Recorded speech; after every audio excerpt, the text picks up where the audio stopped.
کیا اب جانتے ہیں کہ روزمرہ استعمال ہونے والا نمک اگر کم از زیادہ ہو جائے تو صحت کو شدید نقصان پہنچا سکتا ہے؟ آج ہم جانیں گے نمک کے فائدے اور نقصانات۔ نمک کیا ہے؟ نمک ایک قدرتی معدنی جز ہے جو سوڈیم اور کلورائڈ پر مشتمل ہوتا ہے۔ یہ نہ صرف کھانوں کا ذائقہ بڑھاتا ہے بلکہ جسم کے کئی اہم افعال کے لیے ضروری ہے۔ نمک کے فائدے: جسم میں پانی کا توازن برقرار رکھتا ہے، اعصاب اور پٹھوں کے درست کام میں مدد دیتا ہے، بلڈ پریشر کو متوازن رکھنے میں کردار، ہاضمہ بہتر بناتا ہے، زخموں کی صفائی میں استعمال ہوتا ہے۔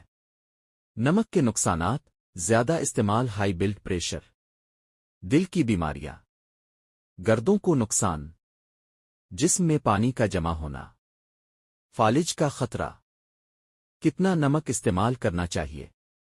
ماہرین صحت کے مطابق روزانہ ایک چائے کا چمچ 5 گرام سے زیادہ نمک استعمال نہیں کرنا چاہیے۔ صحت مند نمک کے انتخاب: قدرتی سمندری نمک، سیندھا نمک، راک سالٹ، بہت زیادہ پروسیسڈ نمک سے پرہیز۔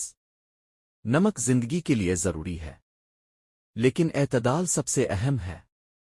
ویڈیو پسند آئے تو لائک کریں اور صحت سے متعلق مزید ویڈیوز کے لیے چینل کو سبسکرائب کریں۔